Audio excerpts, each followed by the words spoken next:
Hi, Carolyn Lincoln. We just finished our class. It's March 28th in the morning on a Tuesday, and today we worked on two major spots on the floor. One was a little sequence of a pinwheel, and I'll show you that, and there was obstacle discrimination at the end. So the first time we went through 3 jumps, and then the second time we did it, the third obstacle was a tunnel that was right near there. So it changed the way that you showed your dog the turn, because the turn is just slightly different. One was a sharp turn, one was a wider turn.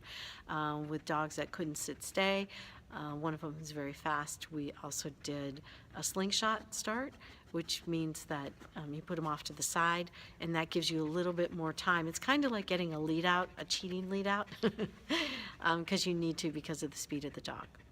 So that was fun. Some of them weren't as obstacle focused as they needed to be, so we just did one jump at a time and throwing a treat or toy in front.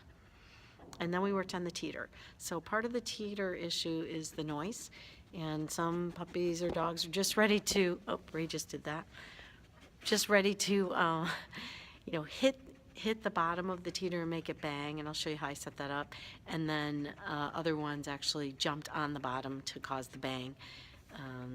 And so we worked on that as well. And then, you also have to work on the release. So there's a big fear issue with the teeter, so we don't want to go too fast. So I'll show you the equipment.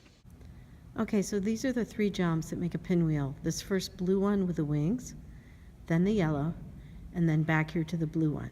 So you can kind of see it set up like a triangle. So they have to go over the blue, over the yellow, and then back over the blue, back to you. The second time we did this, I wanted them to go through the tunnel instead. So you can see one of them's more of a sharp turn than the other. I'll show you. So I'll be the dog, so I'm going to take this jump and then go over the yellow.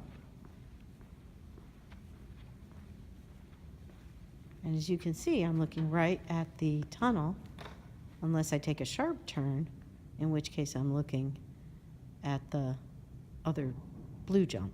So this is slightly a turn to go to the tunnel, and this is much more of a sharp turn here to get to this jump. So that's a challenge. You have to be able to give them the cues for turning, and so I taught them 6 of the cues that you would use to let your dog know that they're making a turn and how sharp of one. Here is the teeter, and what I did with the teeter was put a pole under one end of it. I'll show you. So depending on where you put that pole, it will change the height of the bottom and how hard it bangs. So I'm going to put this down and show you.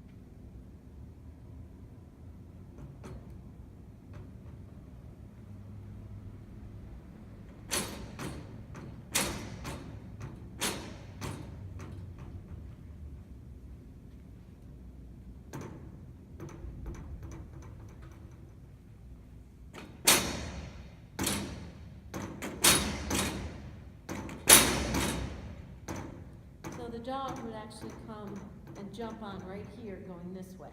So they wouldn't go over the whole teeter. They're just going to jump on right here and cause it to bang. And they need to learn to stop and then be released. And then this goes back up, which is yet another noise.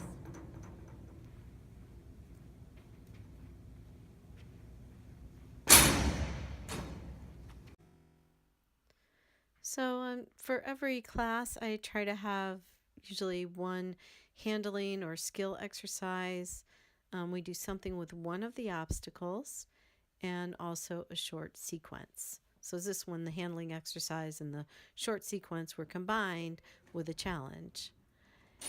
For some, things are going to be a review because everybody's at a different place when you're in sort of foundation training.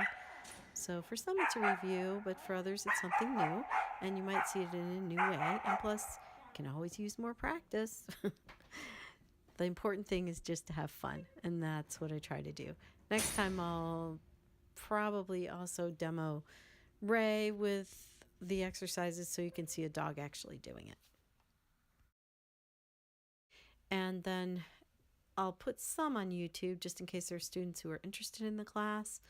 And of course, you can go into the private Facebook group to see them all as we go along. And for more information, go to play2behave.com. Thanks.